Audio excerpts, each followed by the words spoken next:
Have you ever had someone take the last thing you wanted right out from under your nose, only for karma to turn around and hand you something even better?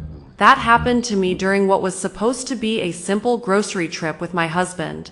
We were preparing for our annual vacation, and every year we have one little tradition. We don't travel far. We usually take a vacation somewhere within our state, but because we only do it once a year, we like to spoil ourselves. We plan special dinners, buy nicer food than we normally would, and turn each night into something to look forward to. One night might be seafood, another might be baby back ribs, and then there's the night we always look forward to the most, prime rib. Our local grocery store has an incredible meat department. Their selection is much better than you'd expect from an ordinary supermarket, and before major holidays, they often put their expensive cuts on sale. That's when we usually buy our prime rib. Unfortunately, during the last big sale around the 4th of July, we were completely broke. We watched the sale come and go knowing we couldn't afford to take advantage of it.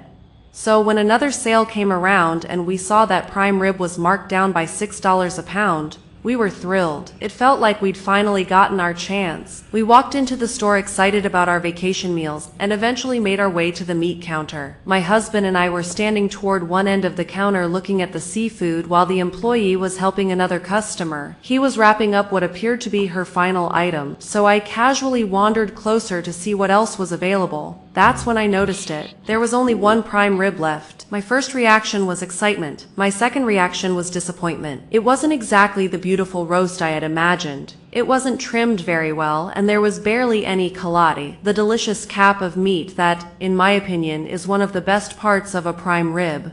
Still, the price was right. $6 off per pound was nothing to complain about. I pointed it out to my husband and said something like, "That's the last one." Apparently, the woman standing on the other side of the counter heard me. She glanced over at the roast, then looked at me. The employee finished wrapping her package and turned toward me, ready to help. Before I could say anything, the woman suddenly spoke. "Excuse me." I looked over. She pointed directly at the prime rib. "Can you wrap that one up for me too?" For a second, I genuinely thought she was joking. I looked at her. Then I looked at the roast. Then I looked back at her. "Seriously?" I asked. She gave me a sarcastic little grimace. I was here first. Technically, she was already being helped, but she hadn't asked for the prime rib. She hadn't claimed it. She had only noticed it after hearing me say it was the last one, and now suddenly it was hers. I didn't want to make a scene in the middle of a grocery store over a piece of meat, so I walked back to my husband and said, "Well, I guess we're doing plan B.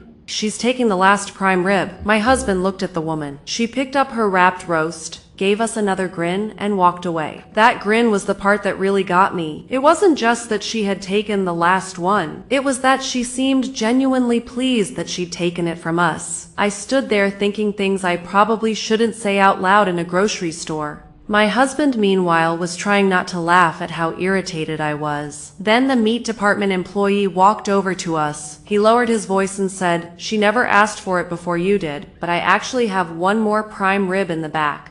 Would you like to see it?" I didn't even hesitate. Yes. At that point, I didn't care what it looked like. I would take almost anything. The employee disappeared into the back room. A few moments later, he returned carrying another package. And I swear, I almost laughed. The roast he brought out was beautiful. It was trimmed far better than the one we'd just lost. It was also larger, probably by about a pound. And the kalat? Massive. It looked like someone had designed the roast specifically for us. I looked at my husband. He looked at me. We both knew immediately that we had just gotten the better deal. The employee smiled and said, "Since this one is a little larger than the one you originally wanted, I can take another $1 off per pound." At that point, I couldn't believe our luck. The woman had taken the roast we thought we wanted, and somehow, without us doing anything, we'd ended up with a larger, better trimmed roast, a much bigger cap, and an additional discount. We thanked the employee and carried on shopping. But the story wasn't over yet. When we reached the checkout area, we happened to get into a line ahead of the woman who had taken our original prime rib.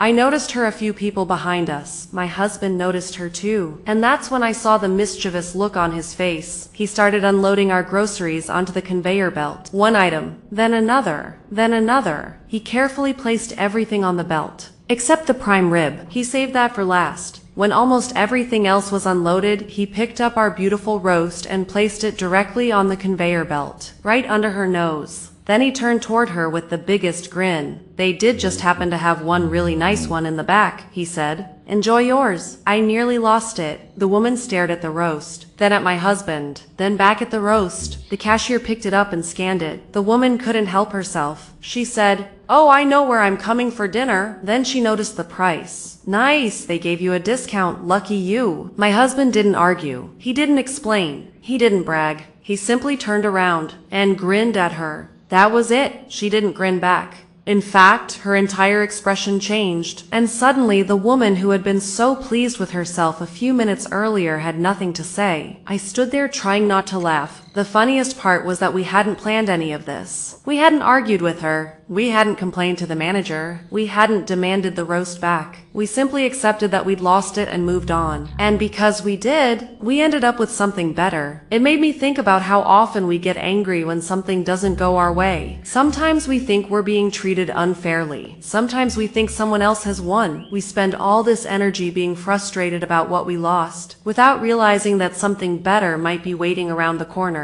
That woman thought she had won. She got the last prime rib.